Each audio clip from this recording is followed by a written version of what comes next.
అందరికీ వినాయక చవితి శుభాకాంక్షలు. వినాయకుని పండుగ వచ్చిందంటే వీధి వీధికి ఒక వినాయకుడు అయిపోతుంది, అడుగడుక్కు ఒక వినాయకుడు అయిపోతుంది. అదే పెద్దవాళ్ళు పాత రోజులలో అయితే ఊర్లో ఒక 2 దిక్కులో పెట్టుకునేవాళ్ళు. ఇంకా మనకు నైట్ అయిందంటే కథలు చెప్పించేవాళ్ళు.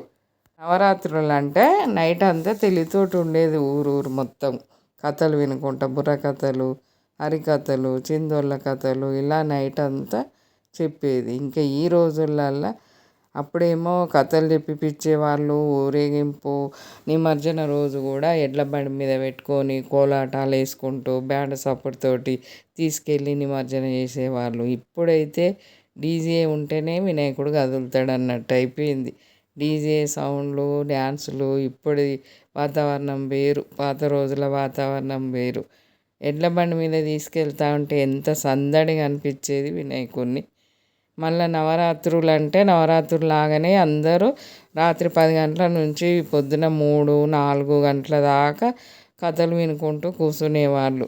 నైట్ కాగానే అన్నం తిని మనం వినాయకుని పెట్టిన కాడికి కూర్చోబెట్టిన కాడికి వెళ్ళి పెద్ద పెద్ద చాపలు, బెడ్షీట్లు అలా వేసుకొని స్థలం ఆపుకొని మంచిగా నైట్ అంతా కూర్చొని కాసేపు పడుకునే వాళ్ళు ఇట్లా పడుకొని కథ విని వచ్చేటోళ్ళు.